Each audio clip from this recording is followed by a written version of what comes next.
Bismillahirrahmanirrahim. Assalamualaikum warahmatullahi wabarakatuh. Innal hamdalillah nahmaduhu wa nasta'inuhu wa nastaghfiruhu wa na'udzubillahi min syururi anfusina wa sayyiatina a'malina. Man yahdihillahu fala mudhillalah wa man yudlilhu fala hadiyalah. Wa asyhadu an la ilaha illallah wahdahu la syarikalah wa asyhadu anna Muhammadan abduhu wa rasuluh, amma ba'du. Pertama-tama, marilah kita panjatkan puji dan syukur kepada Allah Subhanahu wa taala atas nikmat iman dan Islam, atas karunia-Nya juga sehingga kita bisa berjumpa lagi di channel ini. Salawat serta salam kita sanjungkan kepada baginda Nabi Muhammad sallallahu alaihi wasallam. Allahumma sholli ala sayyidina Muhammad wa ala ali sayyidina Muhammad. Sahabat rahasia kolbu rahimakumullah. Salah satu perbuatan dosa besar yang sangat dibenci oleh Allah Subhanahu wa taala adalah zina. Banyak sekali ayat yang mencantumkan di dalam Al-Quran, yang di dalamnya menjelaskan terkait hukum yang akan diterima oleh kita, baik di akhirat maupun di dunia. Zina yang dilakukan oleh seorang yang belum menikah, maka hukumnya buat pelakunya adalah harus dirajam di depan penduduk sebanyak 100 kali. Lain halnya dengan yang berzina sudah dalam keadaan menikah, maka hukuman buat mereka adalah dirajam hingga mati. Begitu besarnya dosa yang diterima oleh seorang penzina ini. Dalam sebuah riwayat dijelaskan bahwa Nabi Musa alaihi salam pernah tidak memaafkan pelaku zina karena dianggap dosa tersebut sangat hina. Nabi Musa alaihi salam pernah mengusir seorang wanita yang sudah melakukan zina, di mana wanita itu datang kepada Nabi Musa alaihi salam untuk meminta petunjuk kepadanya agar dia bisa diampuni oleh Allah Subhanahu wa taala. Hal ini membuktikan bahwa perbuatan zina adalah dosa yang sangat besar yang sulit terampuni. Tetapi ternyata ada dosa yang lebih besar dari 1000 kali dosa berzina, yaitu meninggalkan sholat 5 waktu dengan sengaja. Dosa meninggalkan sholat 5 waktu ini sangat dimurkai oleh Allah Subhanahu wa taala di dunia maupun di akhirat kelak. Sholat adalah ibadah wajib bagi umat muslim. Sholat merupakan pondasi dan dasar agama Islam. Meninggalkan sholat sama saja dengan meruntuhkan tiang agama dan membuat Allah murka.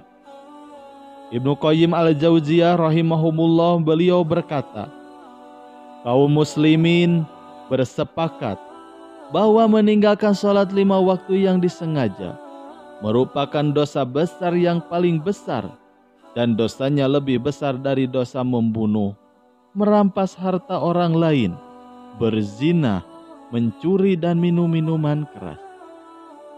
Orang yang meninggalkannya akan mendapatkan hukuman dan kemurkaan Allah, serta mendapatkan kehinaan di dunia dan akhirat. Nabi Muhammad SAW, beliau pernah diperlihatkan pada suatu kaum yang dibenturkan kepala mereka pada batu. Setiap kali benturan itu menyebabkan kepala pecah. Kemudian ia kembali kepada keadaan semula dan mereka tidak berhenti melakukannya. Lalu Rasulullah SAW bertanya, "Siapakah ini wahai Jibril?"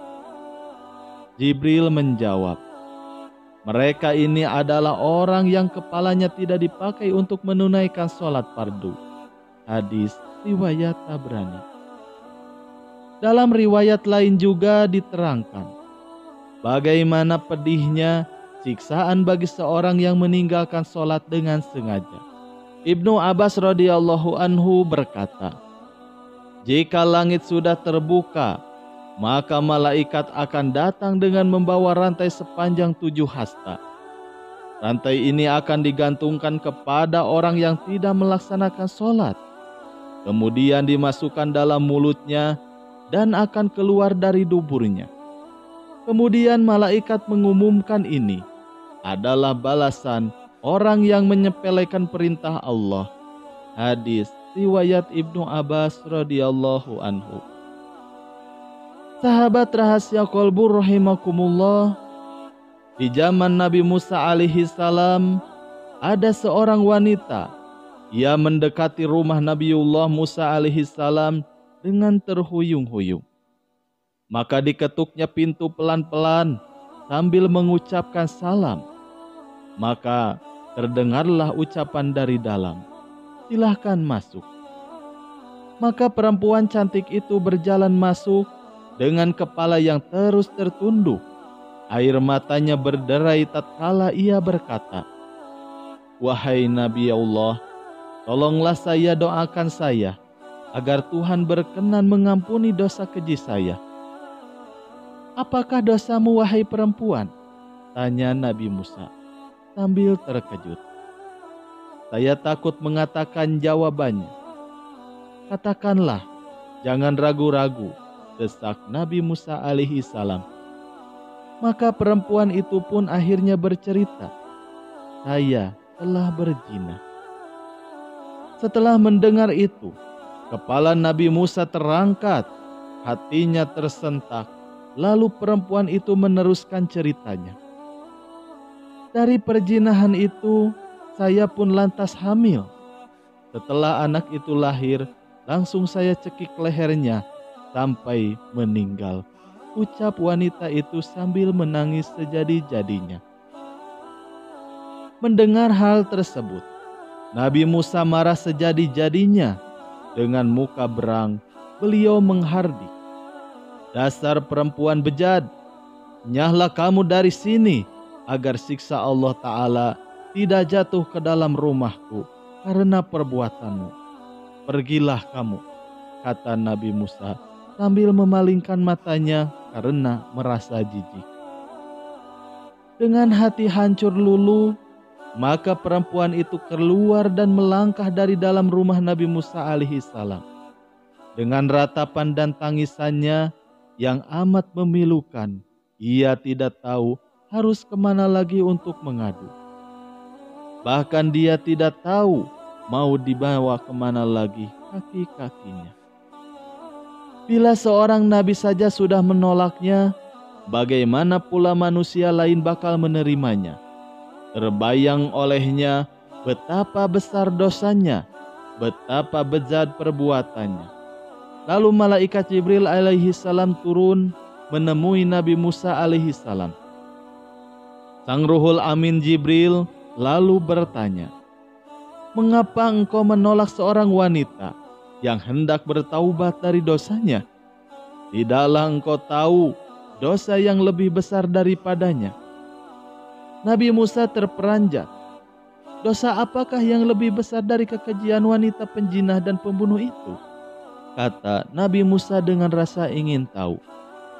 Lalu ia bertanya lagi kepada Jibril, "Betulkah ada dosa yang lebih besar daripada perempuan yang nista itu?" "Ada," jawab Jibril dengan tegas. "Dosa apakah itu?" tanyanya. Nabi Musa penasaran.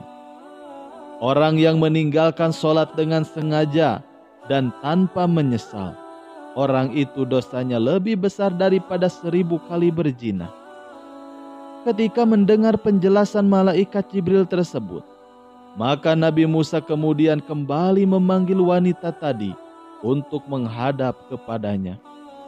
Lalu ia mengangkat tangannya dengan khusyuk. Beliau memohonkan ampunan kepada Allah Subhanahu wa Ta'ala untuk perempuan tersebut. Nabi Musa telah menyadari orang yang meninggalkan sholat dengan sengaja dan tanpa penyesalan adalah sama saja seperti berpendapat bahwa sholat itu tidak wajib dan tidak perlu atas dirinya. berarti ia seakan-akan menganggap remeh perintah Allah. Bahkan dia seolah-olah telah menganggap Allah tidak punya hak untuk mengatur dan memerintah hambanya. Sedangkan bagi orang yang telah bertaubat dan menyesali dosanya dengan bersungguh-sungguh, berarti masih mempunyai iman di dalam dadanya dan yakin bahwa Allah itu Maha Pengasih lagi Maha Penyayang. Itulah sebabnya Allah pasti menerima taubatnya.